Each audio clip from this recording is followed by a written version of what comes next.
지난주까지 묵상했던 매일 성경 큐티 말씀이죠. 빌립보서는 특별히 바울이 쓴 서신 가운데 감옥에서 쓴 편지다. 그래서 옥중서신이다 그렇게 이야기를 합니다. 4개의 옥중서신이 있는데 그 중에 한 권입니다. 에베소서, 빌립보서, 골로새서, 빌레몬서, 이 4개가 감옥에서 기록한 서신의 책들입니다. 그 중에 빌립보서는 특별히 로마 감옥에 갇혀 있는 바울이 지금 빌립보 교우들에게 쓴 서신입니다. 그런데 그 빌립보서의 그 별명이 있는데 그 별명은 기쁨의 서신이다. 우리가 그렇게 이야기를 합니다.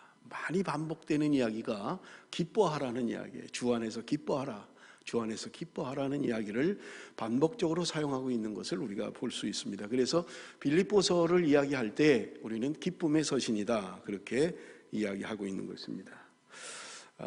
사실은 우리 철야 시간에 지난 2주간 동안 빌립보서 1장 1절에서 11절까지 그 다음에 12절부터 26절까지 지난주에 이미 말씀을 들으셨어요. 철야에 나오신 분들은 지금 연결돼서 들으실 수 있는 거고요. 오늘 27절부터 2장 4절까지 복음에 합당하게 생활하라 라고 하는 우리 바울의 메시지를 함께 나누기를 원합니다. 여러분, 그 주보 안에 우리 이수연 집사님이 독후감을 쓴 책의 내용이 주보 안에 기록되어 있는데요. 여러분 좀 한번 읽어보시면 좋을 것 같아요. 조셉 온라인에 돌이켜 회개하라 라고 하는 그런 책입니다. 1600년대에 기록된 아주 놀라운 책입니다. 우리 이수연 집사님이 아주 간단하게 요약을 너무 잘해 주셔서 감사를 드리고요. 여러분, 그 중간에 그 글을 보면 이런 말씀이 있죠. 내가 베델교에 다니고 있고 세례받았다고 세상의 기준으로 크게 범죄하지 않았다고, 또 나름 기도하고 성경 읽고 봉사하고 가끔 양심의 가책을 느끼며 나의 죄를 깨닫는다고, 그렇다고 진정한 회개가 이루어졌다고 말할 수 없다. 단지 죄책감을 느끼며 죄에 대해 경각심을 갖는다고 해서 회개의 은혜로 죄를 십자가에 못 박은 것은 아니라고, 그리고 그러한 회개로는 절대 구원에 이를 수 없다고 이 책은 말하고 있다. 우리는 이 책의 제목처럼 철저히 돌이켜 회개해야 한다. 회개의 문을 통과하지 않고 천국에 들어간 사람은 아무도 없다. 회개 없이 이루어지는 어떤 선한 행위와 종교적 행위도 헛된 것이다. 마지막 밑에 4번째 줄에 보면 하나님을 알고 구원받았다고 말하면서 우리의 마음과 생활에 변화가 나타나지 않는다면 우리는 다시 우리 자신을 점검해 보아야 할 것이다. 우리가 받았다고 우기는 구원이 과연 진짜인지. 여러분, 한번 좀 일독을 권합니다. 아주 탁월한 책이에요. 회개에 대한 탁월한 그런 책입니다. 철야 시간에는 제가 이 책의 내용으로 2번 말씀을 증거했어요. 가짜 회심과 진짜 회심에 대한 책을 근거로 해서, 책의 내용을 근거로 해서 2번 말씀을 증거를 했습니다. 그렇습니다. 여러분, 참된 회심, 내가 그리스도인이 되었다, 내가 구원받았다라고 하는 것은요, 우리에게 참된 회심이 있었어야 된다는 거예요. 회심이 없이 그냥 교회를 다니고 종교활동을 하고 선행을 베풀고 하는 것은 여러분 구원받지 못했다는 증거라는 거예요. 내 안에 참된 회심이 있었는가, 돌이킴이 있었는가라고 하는 것입니다. 내가 참된 회심이 있었다면 오늘 책에서 이야기하는 것처럼 우리에게는 반드시 삶의 변화가 있어야만 한다는 거예요. 여러분, 바울을 보세요. 전혀 예수 믿지 않는 사람이었어요. 오히려 예수 믿는 사람을 박해하던 사람이었습니다. 그런데 그가 다메섹 도상에서 예수 그리스도를 만나고 그가 온전히 회심하고 돌이켰을 때 그는 그의 삶이 완전히 바뀌어버렸어요. 서서히 바뀐 게 아니라 그의 인생은 완전히 순식간에 바뀌어버렸던 것입니다. 예수 그리스도를 증거하고요, 그는 오직 우리가 빌립보서에 기록하고 있는 것처럼 나는 오직 예수 그리스도, 내 안에 그리스도만이 존귀케 되기를 원한다. 이는 내게 사는 것이니 죽는 것도 유익하다라고 고백하는 바울의 고백. 나는 내가 가지고 있는 모든 것, 이제까지 추구하던 모든 것들을 배설물로 여긴다. 나는 오직 예수 그리스도, 주님만을. 그게 바울의 신앙이고 우리에게 권면인 것입니다. 여러분, 바울은 지금 빌립보서를 통해서 말씀드린 것처럼 감옥에서 이 글을 쓰고 있는 거예요. 지금 감옥에 간 이유도 자기가 뭔가를 잘못해서 간 게 아니에요. 복음 때문에 그렇습니다. 복음을 전하다가 감옥에 간 거예요. 그리고 매를 맞고, 뭐 감옥이라는 게 지금 뭐 아무리 교도소가 좋아도 뭐 얼마나 좋겠어요. 다 불편하지요. 그래서 자유를 원하는 거죠. 그런데 그 감옥에 있는 바울이 밖에 있는 자유인들에게, 빌립보 성도들에게 하는 말이 주 안에서 기뻐하라, 그렇게 이야기하는 거예요. 자신은 기쁘지 않은데, 자신은 감옥 안에 갇혀서 고통스럽고 힘든데 전혀 기쁨이 없는데 밖에 있는 사람들에게 너희들은 기뻐해라, 그렇게 말하는 게 아니잖아요. 이유 없이 고통을 당하고 이유 없이 고난을 받고 이유 없이 감옥에 있는 거예요. 단지 복음 때문에 예수 그리스도를 증거한 것밖에는 없어요. 그런데 그는 그 예수 그리스도 때문에 감옥에까지 간 거예요. 그런데 그는 그 감옥 안에서 기뻐하고 있다는 거예요.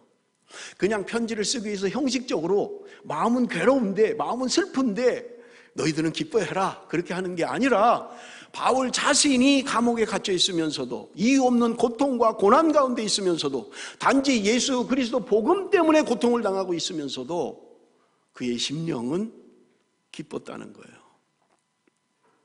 여러분, 바울이 얘기하는 주 안에서 기뻐하라라고 하는 것은요, 환경적으로 기뻐하라는 게 아니잖아요. 환경으로 치면 누구보다도 고통스러운 사람이에요. 그런데 그 바울이 지금 마음의 심령의 기쁨을 가지고 밖에 있는 사람들에게 편지하고 있는 거예요. 주 안에서 기뻐하라. 어떻게 이게 가능합니까? 예수 그리스도 때문에 고난을 받았고 감옥에 갇혀 있어요. 모든 자유를 빼앗겼습니다. 매를 맞고 고통 가운데 있어요. 쇠사슬에 묶여 있습니다. 냄새나는 곳에 있어요. 그런데 그는 무엇 때문에, 그 속에 무엇이 있길래 도대체 기뻐한다는 거예요. 뭐 우리가 환경적으로 뭐가 좀 나아지고 좋아지고 사업이 잘 되고 뭐 좋은 일이 생기고 이러면 기뻐할 수 있어요. 그런데 복음을 전하다가 지금 감옥에 갇혔어요. 매를 맞았어요. 고통 가운데 있어요. 근데 어떻게 기뻐할 수 있느냐 하는 것입니다. 여러분, 빌립보서 앞에 1장에서 우리가 함께 살펴보았습니다마는 바울에게는 오직 복음 중심, 그리고 그리스도 중심, 교회 중심의 신앙밖에는 없는 거예요. 다른 것 어떤 것도 나에게는 알고 싶지도 않다. 나는 오직 예수 그리스도 그분만이 내 안에 존귀케 되기를 원한다. 여러분, 1장에 보면 바울을 시기한 사람들도 있었어요. 그래서 악하게 나쁜 마음으로 그렇게 한 사람들도 있었어요. 그런데 바울은 이야기합니다. 그들이 악한 마음으로 하든 착한 마음으로 하든 그리스도만 전파될 수 있다면 나는 기뻐하고 기뻐하겠다, 그렇게 고백하고 있는 것입니다. 도대체 바울이 무슨 신앙을 가지고 있길래, 우리와 다른 무엇을 가지고 있길래 그렇게 기뻐할 수 있느냐 하는 것입니다. 여러분, 이사야 51장 11절 말씀 우리 함께 읽기를 원합니다. 이사야 51장 11절 말씀입니다. 다 같이 읽습니다. 시작.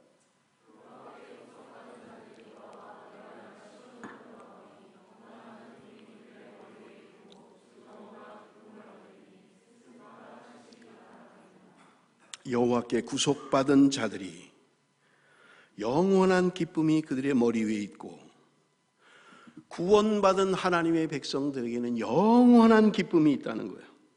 요한복음 16장 22절에서는 말씀합니다. 너희 기쁨을 빼앗을 자가 없도다.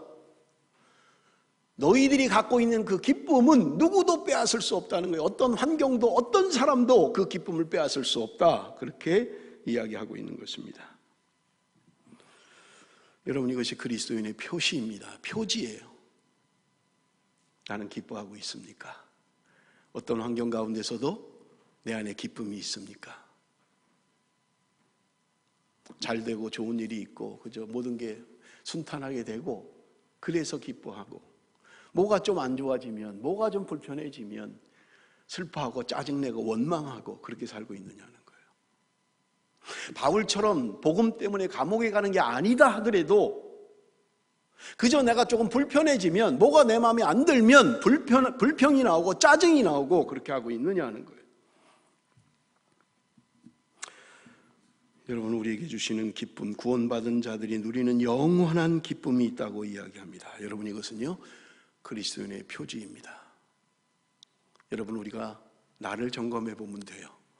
내가 지금 바르게 신앙생활을 하고 있는지를 점검할 수 있는 바로미터는 바로 기쁨입니다. 내 안에 기쁨이 있는가? 나는 기쁨으로 살고 있는가? 여러분 자신을 점검해 보십시오. 내가 하는 것이 어떤 것이라도 상관없어요. 그것이 나를 기쁘게 하고 있는가 하는 것입니다. 나를 불평하게 하고 불만하게 하고, 여러분 그것은요, 내가 바르게 신앙생활을 하지 못한다는 증거임에 틀림이 없습니다. 여러분, 사도 바울은 오늘 빌립보 교인들에게 이야기합니다. 그리스도 복음에 합당하게 생활해라. 그리스도의 복음에 합당하게 생활하라는 게, 복음이 무엇입니까? 복음이 무엇인데 복음에 합당한 생활을 하라는 거예요. 여러분, 복음은요, 우리가 알고 있는 것처럼 간단해요. 복된 소식입니다. 예수 그리스도가 나를 위하여 죽으셨고 그분이 3일 만에 부활하셨다는 거예요. 우리가 그분과 연합되어 있고 그분과 함께 나는 죽어도 부활한다는 것을 믿는 게 우리의 신앙이에요. 이게 복음이에요. 여러분, 이 복음에 합당한 생활을 하고 있느냐는 거예요. 예수 그리스도가 나를 위하여 죽으신 것, 이것이 정말 내 삶의 실제가 되고 그것이 내 삶의 삶 가운데 이루어지고 있느냐 하는 것입니다. 여러분, 여기 합당하다라고 하는 말은 옷에 사용했던 말이에요. 옷 입을 때 이게 잘 맞나 하는 거예요. 예를 들면 어떤 옷은 젊은 사람에게 잘 어울리는 옷이 있어요. 그죠? 그리고 어떤 옷은 나이 든 사람에게 어울리는 옷이 있습니다. 젊은 사람이 나이 든 옷을 입으면 잘 안 어울리는 거예요. 나이 든 사람이 젊은 옷을 입으면 잘 어울리질 않아요. 여러분, 제가 몇 년 전에 한국에 갔는데 아는 권사님이 양복을 맞춰주시겠다 그래서 백화점에 갔는데 거기 그 판매하는 사람이 자꾸 권하는 옷이요, 불편한 옷을 자꾸 권하는 거예요. 입으면 불편해요. 근데 멋있대요 자꾸. 멋있다는 거예요. 나는 불편한데 옷이 아닌 것 같은데. 근데 물어보니까 요새 옷이 다 그렇다는 거예요. 뭐 딱 이렇게 달라붙고 바지도 그냥 딱 달라붙고 뭐 이런 옷인 거예요. 근데 옆에 사람들이 다 괜찮다는 거예요. 나는 불편한데. 그래서 샀는데 뭐 사주시는 거니까 거의 안 입었어요. 불편하니까 입으면. 언제 한번 입을 옷이 없어서 그 양복을 입었어요. 불편하지만. 그랬더니 우리 피지원이가 목사님 너무 멋있다고. 제가 얼마나 불편한데 저는 옷이 너무 타이트한 거예요. 그냥 배 나온 나이 든 사람한테 맞지 않는 옷인 거예요. 뭐 20대 젊은 사람들한테 어울리는 옷이지 이게 뭐 맞지 않는 옷인데 이걸 자꾸 괜찮다고 그래서 사긴 샀는데, 여러분, 나이에 맞는 옷이 있잖아요. 젊은 사람이 입는 옷이 있는가 하면 나이 든 사람이 입는 옷이 있단 말이에요. 여자가 입어야 될 옷이 있고 남자가 입어야 될 옷이 있고, 여기 복음에 합당하게 생활하라 라는 말은 복음이 나에게 맞춰지는 것을 이야기하지 않아요. 내가 복음에 맞출 것을 이야기하는 거예요.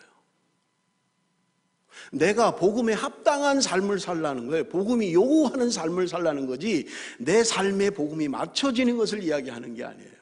내가 복음에 맞추는 삶을 살라고 말씀하고 있는 것을 우리는 볼 수 있는 것입니다. 여러분, 바울은 말씀드린 것처럼 그의 신앙의 중심은 복음 중심이었어요. 철저하게 복음 중심이에요. 철저하게 그리스도 중심의 삶이었어요. 철저하게 교회 중심의 삶을 살았던 것을 우리는 볼 수 있는 것입니다.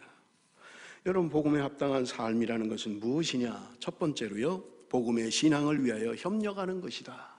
27절 말씀입니다. 우리 한번 다 같이 읽겠습니다. 27절 말씀 다 같이 읽습니다. 시작.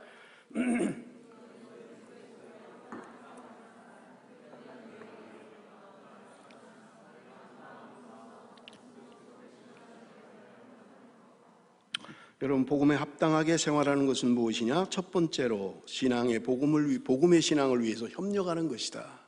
여기 보면 한 마음으로 서서 한 뜻으로 복음의 신앙을 위하여 협력하는 것과, 여러분, 이게 복음에 합당한 삶이라고 성경은 이야기합니다. 여러분, 한 마음으로 서서라는 게 무슨 말일까요?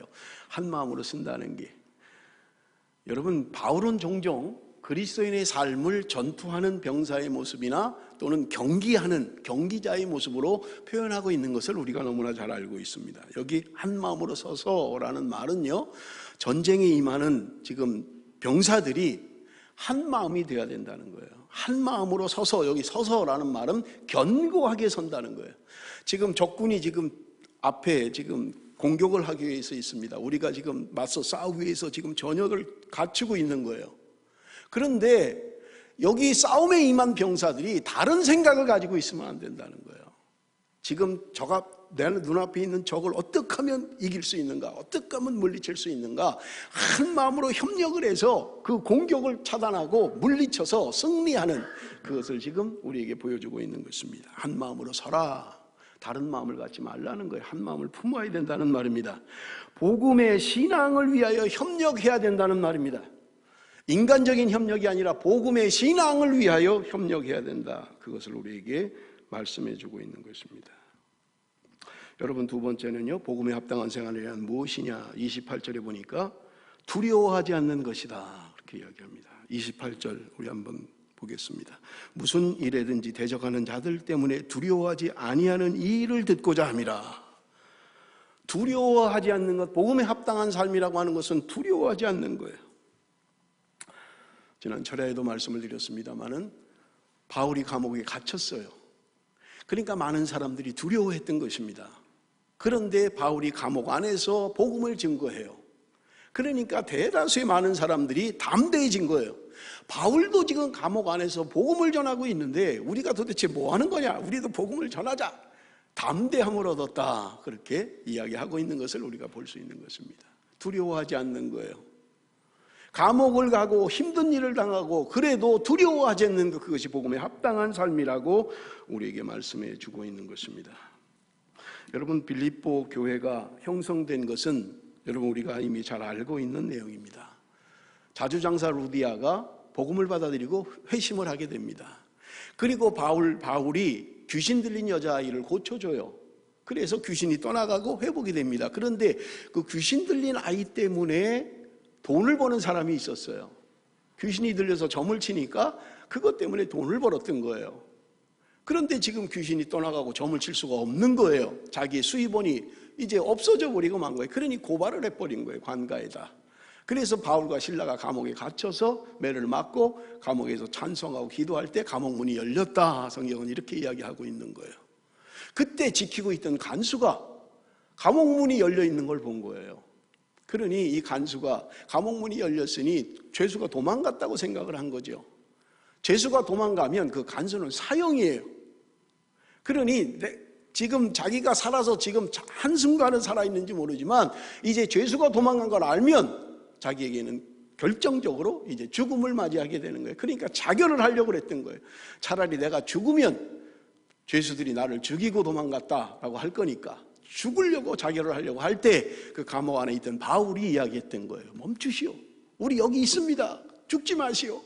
우리 여기 그대로 있으니까 죽지 마시오. 보니까 죄인들이 그대로 감옥에 있는 거예요. 쇠사들은 다 풀려있고 감옥문은 다 열려있는데 죄수들은 그 안에 있었던 거예요. 그래서 회심한 사람이 여러분 그 간수인 것입니다. 이게 빌립보 교회를 처음 개척할 때 그 형성된 배경이에요. 이런 사람들이 모여서 빌립보 교회를 만들었던 것입니다. 바울은 지금 두려워하지 않는 거예요. 감옥에 갇혀 있음에도 불구하고 그가 기뻐하며 찬송하며 하나님 앞에 살고 있는 것입니다. 여러분, 디모데후서 1장 7절 말씀 우리 한번 같이 읽겠습니다. 디모데후서 1장 7절 다 같이 읽습니다. 시작. 하나님이 우리에게 주신 것은 두려워하는 마음이 아니요 오직 능력과 사랑과 절제하는 마음이니 하나님 우리에게 두려운 마음을 주시지 않는다는 거예요. 그러므로 여러분, 내가 무엇인가 두려운 마음이 생긴다면 그것은 하나님으로부터 오는 것이 아닙니다. 제가 매일 성경 요번 3월 4월호에 칼럼에 썼잖아요. 근심하는 것, 염려하는 것, 이것은 하나님이 주시는 게 아니라는 말입니다. 여러분, 나는 무엇을 근심합니까? 무엇이 나의 삶을 두렵게 하고 있습니까? 그 두려움이라고 하는 것은요, 하나님이 주시는 게 아니라고 우리에게 분명히 말씀하고 있습니다. 복음에 합당한 삶은 무엇입니까? 세 번째로요, 고난에 참여하는 것이다. 29절 말씀입니다. 그리스도를 위하여 너에게 은혜를 주신 것은 다만 그를 믿을 뿐 아니라 또한 그를 위하여 고난도 받게 하심이라. 우리에게 은혜를 주셔서 예수 그리스도를 믿게 하는 것은 단지 믿는 것으로 끝나는 것이 아니라 고난도 받게 하기 위함이다. 그를 위하여, 주님을 위하여 고난도 받게 하기 위해서 우리에게 은혜를 베푸시고 하나님이 구속받은 하나님의 자녀로 삼으셨다고 말씀하고 있는 것입니다. 그러므로 여러분, 그리스도인에게는 고난이 있다는 거예요. 그저 모든 게 잘 되고 모든 게 형통하고 모든 게 잘 되는 것, 그것만이 아니라는 거예요. 오늘 우리가 그리스도인으로서 받는 고난이 있다고 성경은 우리에게 분명하게 말씀하고 있는 것입니다. 그렇기 때문에 여러분, 복음에 합당한 삶을 사는 사람은 절대로 세상이 기뻐하지 않습니다. 세상은 절대로 복음에 합당한 삶을 사는 사람을 기뻐하지 않아요.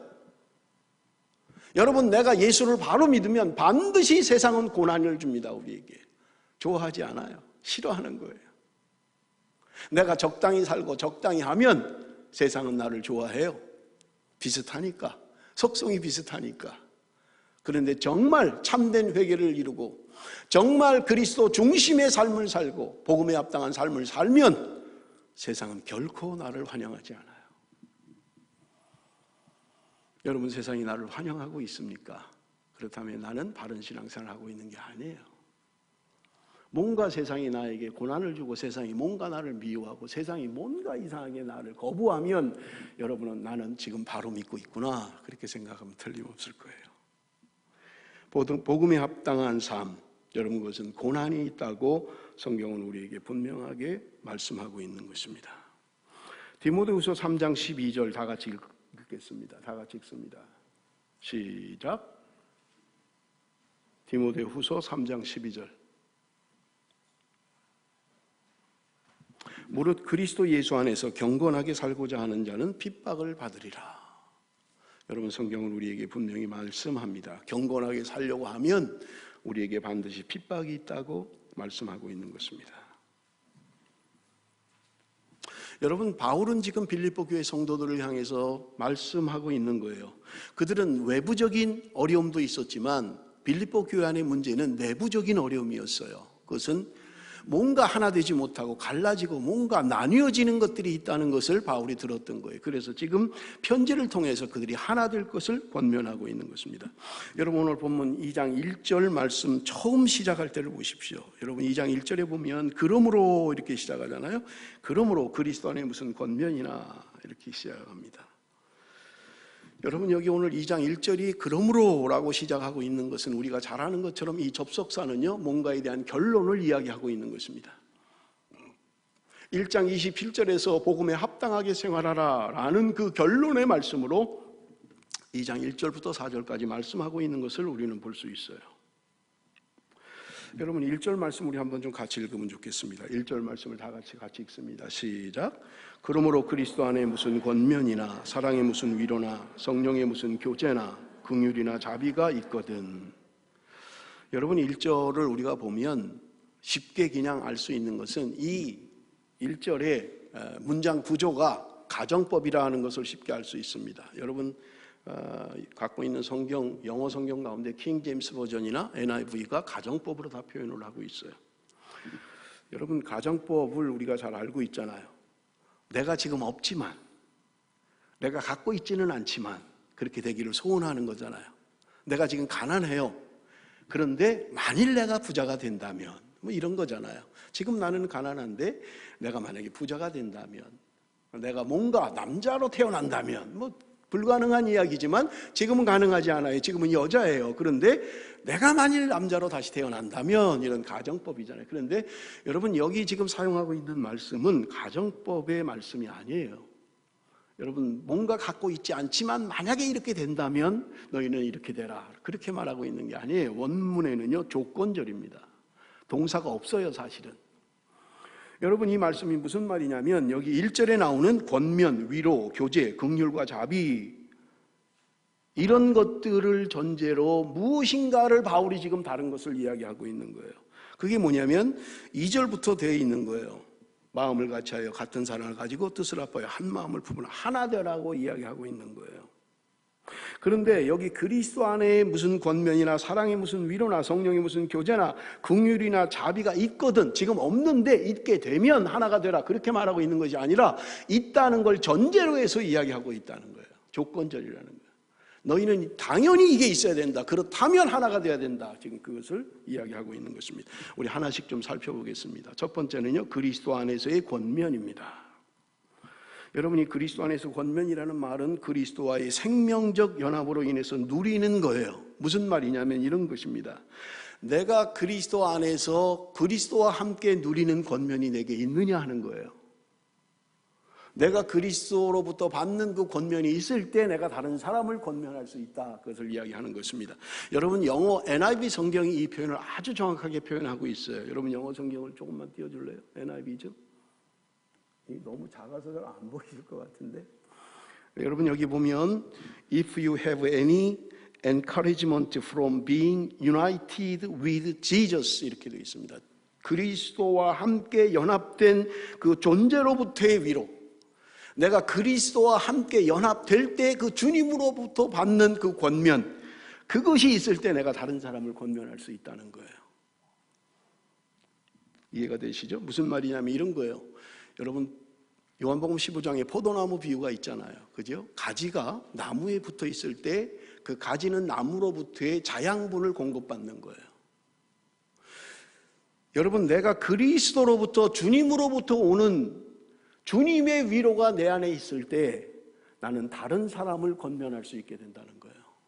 무슨 말이냐면 나한테 주님으로부터 주시는 권면이 없는데, 주님으로부터 오는 위로가 없는데 뭘 가지고 다른 사람을 위로하겠다는 거예요? 뭘 가지고 다른 사람을 권면하겠다는 거예요? 그것을 이야기하는 거예요. 우리 안에 주님이 주시는 위로와 은혜가 있어야 된다는 말입니다. 그럴 때 가능하다는 거예요. 여러분, 두 번째는 사랑의 위로입니다. 사랑의 위로. 여러분, 사랑의 위로라는 말은 킹 제임스 버전이나 NIV가 동일하게 컴포트라고 이야기합니다. 우리가 보통 알고 있는 위로죠. 그냥 위로입니다. 여러분, 내가 그리스도의 사랑을 받는 자로서 다른 사람을 위로할 수 있다는 거예요. 그리스도의 사랑이 내 안에 있을 때, 그리스도의 사랑의 위로가 내게 있을 때 내가 다른 사람을 위로할 수 있다는 것을 이야기하고 있는 것입니다. 단지 인간적인 말이 아니라 주님이 나에게 주시는 위로, 그것이 다른 사람을 위로할 수 있게 한다는 거예요.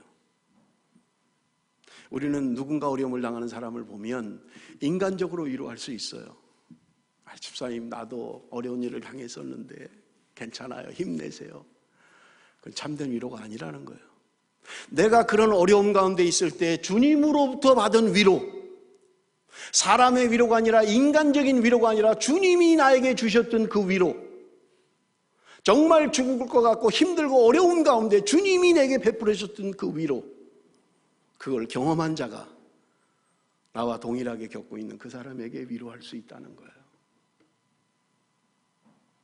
주님은 나에게 이렇게 위로하셨어요. 주님이 이렇게 나를 승리하게 하셨어요. 주님은 나를 이렇게 일으켜 세우셨어요. 그럴 때 그 사람이 그 말에 위로를 받게 된다는 거예요. 세 번째는요, 성령의 교제입니다. 성령 하나님과의 교제예요. 여러분, 단순히 그냥 바람이나 원하는 것을 이야기하고 있는 게 아니에요. 나는 성령의 교제, 내가 원하는 거다, 내가 바라는 거다. 제가 철야 때도 말씀을 드렸잖아요. 우리는 언제나 바람만 있어요. 원트만 있는 거예요. 정말 니드가 아니라 원트만 있는 거예요. 이렇게 됐으면 좋겠다, 이렇게 됐으면 좋겠다. 그래서 제가 철야 때 그런 이야기를 했어요. 매주일마다 내가 이렇게 되기를 원합니다, 이렇게 되기를 원합니다, 그렇게 나오지 말고 내가 이렇게 주님과 동행했습니다, 내가 이렇게 주님이 주시는 위로가 있었습니다, 주님이 주시는 기쁨으로 한 주간을 이렇게 살았습니다, 이런 간증들을 좀 하면 좋겠다. 매번 나와서 난 이렇게 원합니다, 주님과 동행하기를 원하고요, 주님만이 주시는 기쁨을 누리기를 원하고요, 주님의 평강이 내 안에 있기를 원합니다. 늘 원하는 거예요. 정말 주님이 주시는 위로와 평강과 기쁨이 무엇인지 내 삶 속에 그것을 경험할 수 있다면 여러분, 사도 바울과 같은 고백이 가능해질 것입니다. 내가 감옥에 있다 할지라도 오직 예수 그리스도, 그분만 내 안에서 존귀케 되기를 원합니다. 내가 사나 죽으나 주의 것입니다. 어떤 사람이 나를 억압을 하고 어떤 사람이 나를 감옥에 가둔다 할지라도 내 안에 주시는 하나님이 주시는 기쁨, 성령의 위로와 기쁨은 빼앗을 사람이 없습니다. 어떤 누구도 빼앗아갈 수 없는 기쁨이 있습니다 라고 고백할 수 있게 될 것입니다. 여러분, 그런 성령의 교제가 있느냐 하는 거예요. 내가 주님과 함께 사는 삶이 있느냐 하는 거예요. 그럴 때 우리는 누구에겐가 이야기할 수 있다는 거죠. 내가 그런 경험이 없는데, 내가 성령 하나님과 동행해 본 경험이 없는데, 내가 성령 하나님의 인도함을 받아본 적이 없는데, 내가 누구에게 성령의 인도함을 받으세요, 성령을 따라 사세요, 성령과 함께 동행하세요, 그렇게 얘기할 수 있겠느냐는 거예요. 여러분, 네 번째는 긍휼과 자비입니다. 여러분이 긍휼이라는 단어의 원어적 의미는 내장들이에요. 내장들. 이 속에 있는 위장, 소장, 간, 허파 이런 내장들이 원래 원어의 의미입니다. 왜 긍휼이라는 말을 내장들이라고 표현을 했을까? 아마 그때 사람들은 뭔가 따뜻하게 사람에게 열이 나게 하는 것이 이 안에 내장들에게서 나온다라고 생각을 했던 것 같아요. 그래서 따뜻함, 내 안에 온기, 내 안에 이런 것들은 내 안에 있는 내장들에서 나오는 거다. 그래서 긍휼이라는 말을 내장들이다, 원어는 그렇게 이야기하고 있다는 거예요. 뭔가 따뜻한 온정, 내 안에 있는 것, 뭔가 따뜻한 위로, 긍휼히 여기는 마음입니다. 여러분, 긍휼과 자비라고 이야기하고 있습니다만 자비라고 하는 말은 긍휼 속에 다 포함된 거예요. 여러분, 긍휼이라고 하는 마음은 하나님의 속성입니다. 하나님이 주시는 마음들이에요. 나는 누군가를 긍휼히 여기고 있습니까? 하나님이 주시는 마음이고 하나님의 속성입니다. 나는 무엇인가를 향해서 잣대를 가지고 그저 정죄하고 판단하고 그렇게만 살고 있습니까? 아니면 나는 긍휼히 여기는 마음이 있습니까?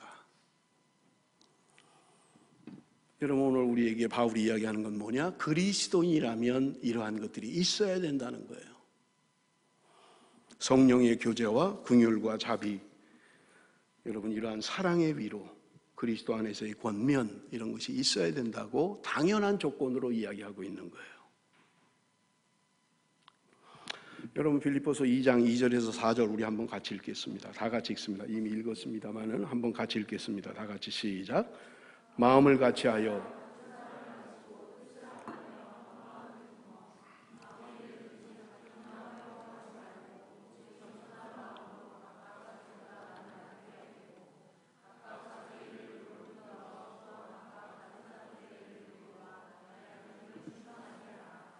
너희들이 그리스도인으로서 당연히 그리스도 안에서의 권면이 있는가, 사랑의 위로가 있는가, 성령의 교제가 있는가, 긍휼과 자비가 있다면 너희들은 하나 되는 삶을 살아야 된다, 그렇게 이야기하고 있는 것입니다.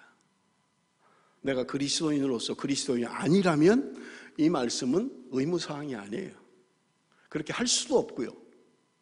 그리스도인이 아니라면 절대로 흉내도 낼 수 없는 일들이에요. 그런데 그리스도인이라면 우리 안에 이런 게 당연히 있어야 된다는 거예요. 그리고 하나님이 우리에게 그런 마음들을 주신 것은 너희들이 하나 되게 하기 위해서 그런 것이다 말씀하고 있는 것입니다. 바울은 빌립보 성도들에게 하나 되지 못한, 우리가 빌립보서에도 기록하고 있습니다만 그 나오는 이름들이 있잖아요. 여자들의 이름이에요. 여자들이 뭔가 교회 안에서 분쟁이 일어나는 거예요. 한 마음이 되지 못한 거예요. 한 뜻이 되지 못한 거예요. 무슨 이유인지는 성경에 밝히고 있지 않습니다. 아마 뭔가를 잘해보려다가 그랬는지는 모르겠어요. 서로 잘해보려다가 경쟁이 심해지다 보니까 다툼이 돼버렸는지는 모르겠어요. 바울이 지금 빌립보 교회를 향해서 완곡하게 이야기하고 있는 것입니다. 너희는 하나가 되라. 여러분, 한 마음을 품어야 된다라고 하는 것은요, 이런 것입니다. 우리 성가대가 오늘 얼마나 좋은 찬양을 했습니까? 제가 아까 찬양을 들으면서 계속 집중해서 들었어요. 남자 목소리가 나올 때 누구 목소리인가 전혀 알 수가 없어요. 누구 목소리인지 전혀 알 수가 없어요. 소프라노를 할 때 누구 목소리인가 알지를 못하겠어요. 여러분, 이게 아주 훌륭한 성가대의 모습입니다.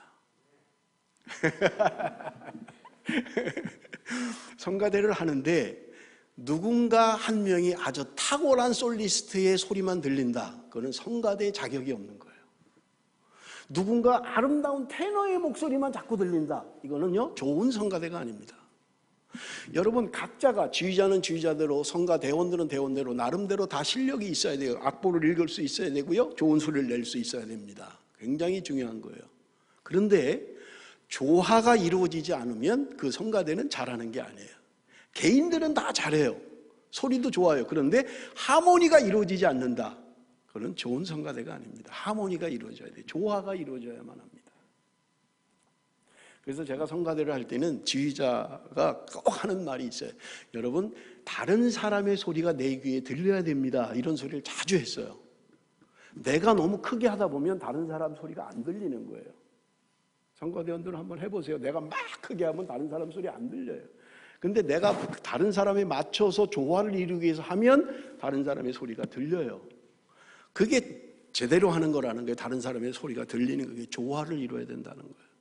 조화를 이루고 나면 더 중요한 게 있는데 협력이 이루어져야만 합니다. 각 파트별로 소프라노, 알토, 테너, 베이스 각 파트의 소리들이 협력을 해서 하나의 소리로 들려야 돼요.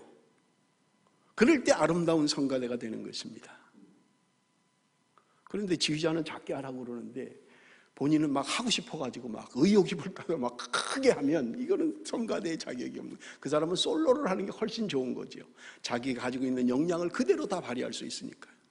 그러나 합창, 성가대는 절대로 개인이 튀어나오면 안 되는 거예요. 어떤 누구도 튀어나오면 안 돼요. 그래서 그냥 묻혀야 돼요, 소리 속에.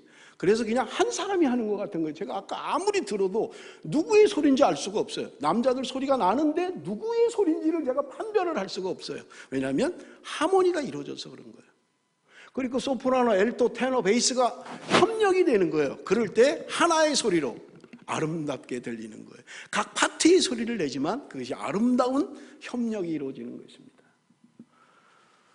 제가 성가대를 비유로 이야기를 했습니다마는 교회도 마찬가지입니다. 개인의 특성들이 다 있어요. 개인의 자기가 갖고 있는 그런 달란트들이 다 있어요. 그런데 그것은요, 조화를 이루어야만 합니다.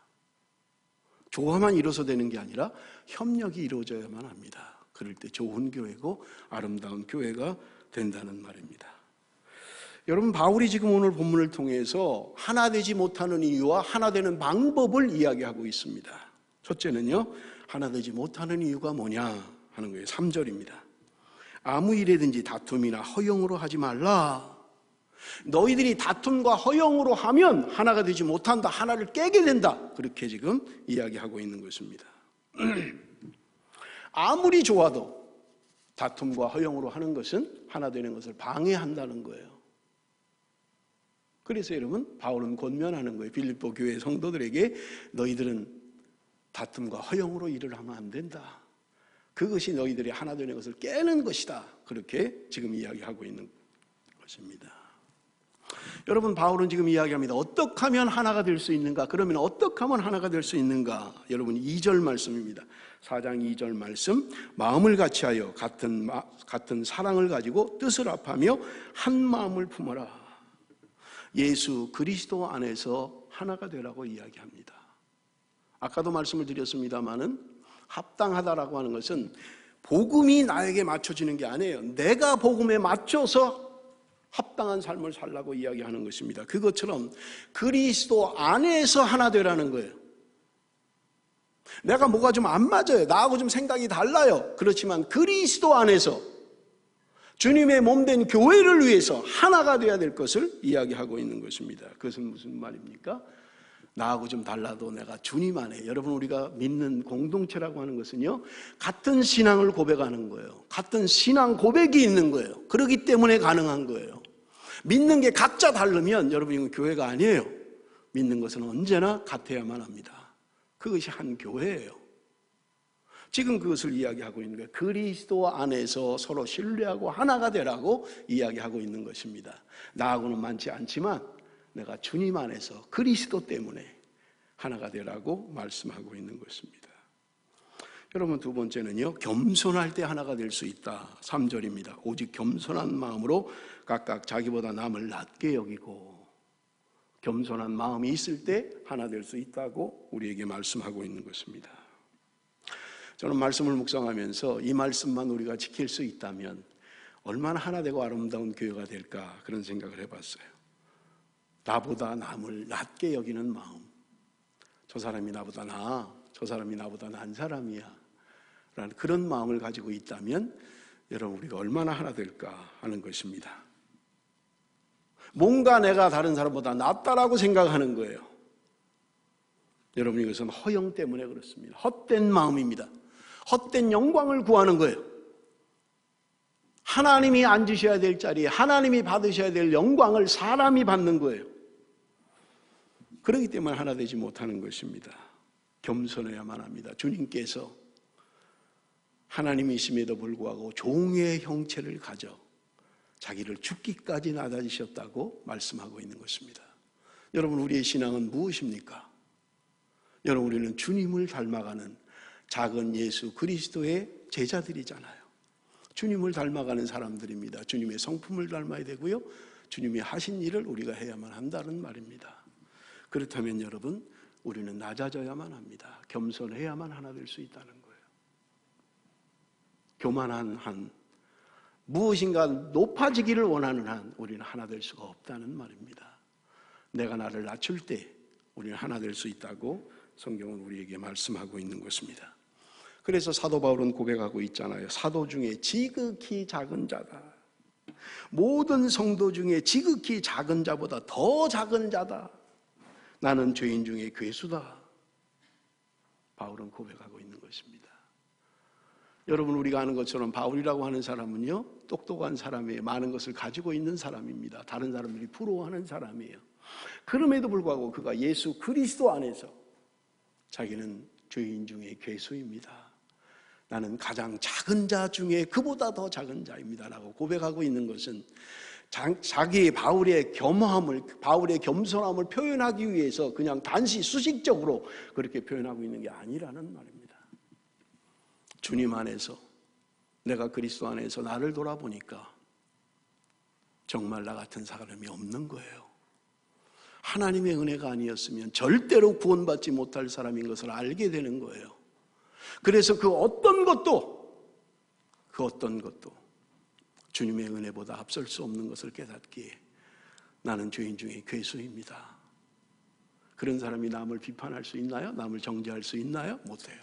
내가 정말 죄인인 것을 아는 사람은 그렇게 하지 못합니다. 왜냐하면 내가 더한 죄인인 것을 알기 때문에 그래요. 사랑하는 성도 여러분, 바울은 빌립보 교회 성도들을 향하여 이야기합니다. 그리스도 안에서 하나 되라고 이야기하고 있는 것입니다. 그리스도 안에서, 여러분 우리는 그리스도 안에 있는 사람들입니다. 여러분 우리는 구원받은 하나님의 백성들입니다. 그렇다면 여러분 나를 낮추고 온전히 주님 안에 그리스도 안에 하나 되는 삶, 그것이 오늘 저와 여러분을 향한 하나님의 뜻인 줄로 믿습니다.